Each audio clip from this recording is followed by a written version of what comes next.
We have here Mo. He just went and he killed the Inferno 6 final boss. Let's check it out. That we did for the final Helicray boss of Inferno 6, which is Spray Sovereign Shade. Alright. And this boss is actually very, very challenging, largely due to the fact that the scaling for him is always going to be for 8 players, so it doesn't matter if you queue up solo or in a 2-man group, the scaling is always for 8 players, so he's going to have insane health, and he also does insane damage. Okay. So as you can see, the fight's just started, and you have to clear a few mobs here, just as you do with other raid bosses, but once you've done that, you can see that here he is in all his glory, Spray Sovereign Shade. He kind of looks I don't know. Like, what do you guys think about like the boss so far? He's got the whole map, he's covering the whole map with his body here, and you can see that to get. It feels like lazy design. It's kind of hard to hit him if you're at range. You have to get really close to him, and the problem is when you do that, his attacks are pretty devastating actually. And just to be able to actually have a decent attempt at him, as you'll be able to see here, we actually have to play for about 7 hours just to get this one decent attempt, which is kind of crazy. So I was the highest combat rate in the group. What? They tried for 7 hours to beat the boss?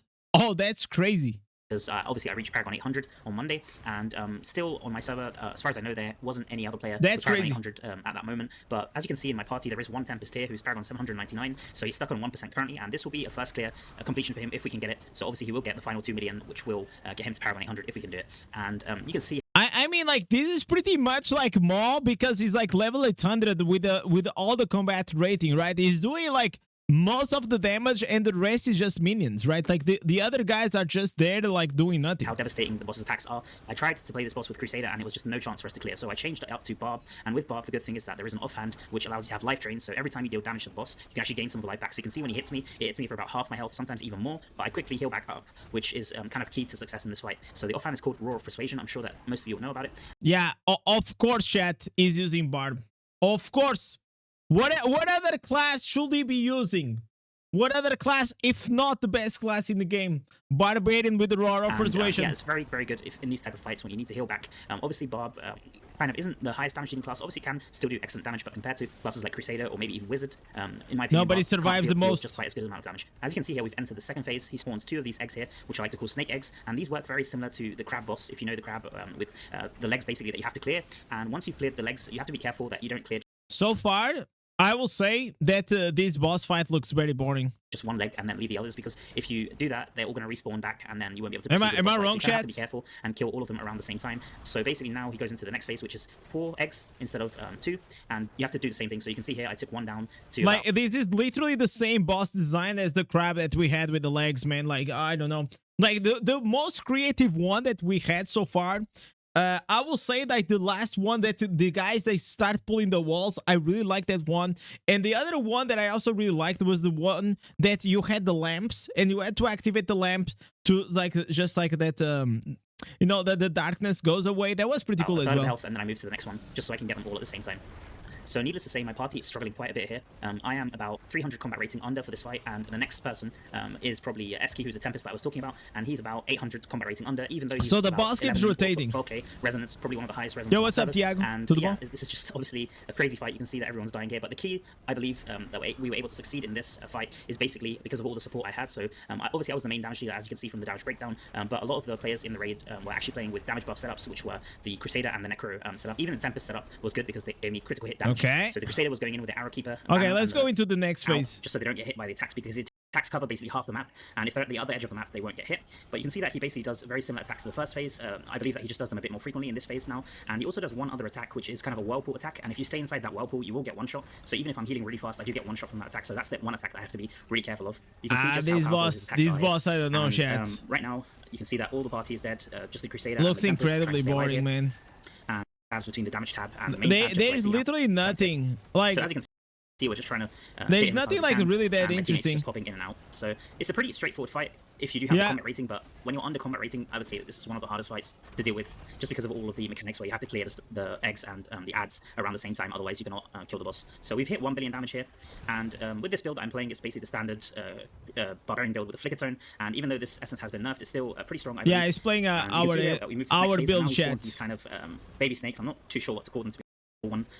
Kind of done for here. He's going with the max DPS guide from our boy Indez. Let's see.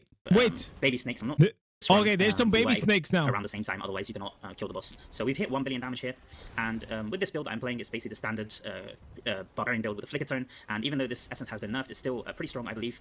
And you can see here that we moved to the next phase, and now he spawns these kind of baby snakes. I'm not too sure what to call them, to be honest. They kind of spawn from his body, they look a bit grotesque here, but as you can see, it's kind of the same thing. We have to kill them around the same time so that we can actually kill the boss, as far as I understand. So I'm just trying to move and not kill one too quick. But as you can see, the enemy has now enraged. So the boss is now enraged, and he has still 150 million health remaining. And the map is kind of closing in. You can see that his body's constricting. I felt like I was kind of inside his body there. It was kind of weird, but I did manage to go back in. As you can see, I'm trying to hit one of the ones on the left side here, and I'm still checking the others because one of them does have really high health, which is really frustrating. Because you might end up hitting one of the eggs which you're not meant to hit, which is low health, and then it's going to make the fight a failure. But as you can see here, I died and I have no more res, so I thought that was it. Boss has about 76 million health left. Oh, he's going to res him. Managed to res there, and he's trying to just hold the res on me, and he just about managed to get me. Oh my god! Okay, that was actually clutch. And there we go. I got one of them down. I'm just trying to really quickly get the others down. One of them is still very close, really high health. You can see the bar, the grey bar on the right side there. It's actually recharging. So if I don't kill all of the others in that amount of time, the next one, the one that's dead, is going to recharge basically, and it will probably reset the boss health, as far as I understand. So I'm just trying to be really quick here. Kill the last one. Or the last two, I should say. Let's just see how it goes for the final seconds here. So here we go. And there we go, guys. We just about managed to get the clear. And I was so happy. I was so happy because we'd been playing for about 7 hours. And before this fight, I also was pretty mad at myself because one of my gems had become dormant just because I'd ranked up one of my other gems. So I managed to get one of my Colossus engine to rank 9 at the cost of making one of my other gems dormant. So it overall made my resonance 6.2, whereas my maximum resonance is about 6.6. So I'm just showing... What?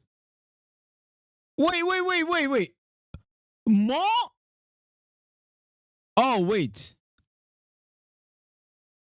Wait a second. Maul is 11,000 resonance? What? What the hell? So no. This is Tempest. So this is Tempest. Okay, this is Tempest. Profile here. He was playing with about 11.5k, but I do believe he's over 12k. You can see his secondary stats there, and you can see his combat rating 48,500, which is about 800 under. I'm going to show you the Crusader really quickly. Okay. No. Okay, I got it. I thought like that was Maul. 1.1k under, and then finally the Necro. This player wasn't a super whale, but was. Yeah, these guys are like a very beefy, man. So these we have here the combat requirements, combat rating, like 49.3. Jesus, like we are so below, chat. I am still like trying to get like into the 47, and these guys are literally playing another game already at 49. That's crazy. That's absolutely crazy. Anyways. Maul always coming clutch like with these level 800s and the first clears. He really likes and he really pushes for like these things. Personally, like when it comes like here to the boss, I think like the boss fight, they could have actually done like something better. What do you guys thought, chat? Do you guys thought like this was a cool fight? I mean, like it felt like the fight itself actually looks very ugly, I would say. The boss itself, like the design also looks like very ugly. And I don't know, it's just like just looks like very bad. I'm gonna say not a fight that I'm looking forward to do for multiple difficulties, I'm sure. But anyways,